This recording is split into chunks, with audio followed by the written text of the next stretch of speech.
சிவகங்கை மாவட்டம் இளையான்குடி வட்டம் உதயனூர் கிராமத்தில் அருள் பாலித்துக் கொண்டிருக்கும் அருள்மிகு ஸ்ரீ செல்வ விநாயகர் மற்றும் ஸ்ரீ முத்துமாரியம்மன் ஆலய கும்பாபிஷேக விழாவை முன்னிட்டு பாலாலய பூஜை கடந்த 7/7/2024 ஞாயிறு அன்று நடைபெற்றது.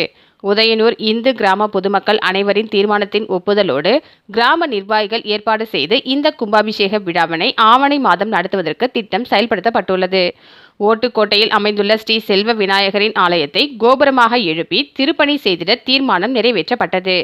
அதன்படி ஊர் மக்களும் உற்றார் உறவினர்களும் நன்கொடை வழங்கி இந்த திருப்பணியை சிறப்பாக நடத்திட உதவி செய்திடுமாறு கிராமத்தின் சார்பாக கேட்டுக்கொண்டுள்ளனர். அதன்படி இந்த பாலாலய பூஜையில் நிர்வாகிகளும் ஊர் மக்களும் கலந்து கொண்டனர்.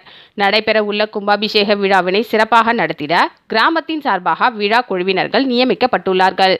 அந்த அடிப்படையில் கும்பாபிஷேகத்தை சிறப்பாக நடத்தி ஊருக்கு பெருமை சேர்க்கும் வகையில் திட்டமிட்டுள்ளனர். ஆகவே கிராம பொதுமக்களும் சுற்று வட்டார கிராம பொதுமக்களும் உற்றார் உறவினர்களும் ஆன்மீகவாதிகளும் இந்த கும்பாபிஷேக விழாவில் கலந்து கொள்ள வேண்டும் என கிராமத்தின் சார்பாக கேட்டுக்கொண்டுள்ளார்கள்.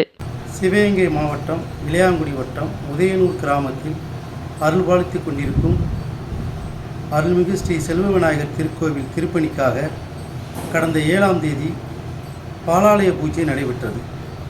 அந்த பூஜை கிராம மக்களின் சார்பாக அனைவரும் கலந்து கொண்டு அந்த பூஜை சிறப்பாக நடைபெற்றது.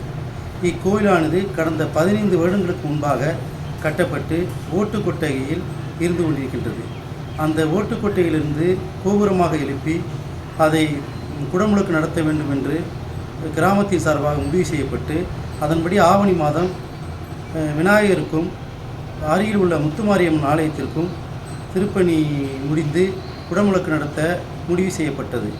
எனவே இதற்கு நன்கொடையாளர்கள் கிராமத்தை சார்ந்தவர்களும் ஆன்மீகவாதிகளும் நன்கொடை அளித்து எங்களுக்கு உதவி செய்யுமாறு கிராமத்தின் சார்பாக கேட்டுக்கொள்கின்றோம். இக்கோவில் என்பது ஊருக்குள் அமைந்திருப்பதால் இது மிகவும் பிரசித்தி பெற்று அனைவருடைய வாழ்விலும் செழிப்பாக இருக்க இந்த திருத்தலம் அமைய வேண்டும் என்று கேட்டுக்கொள்கின்றோம்.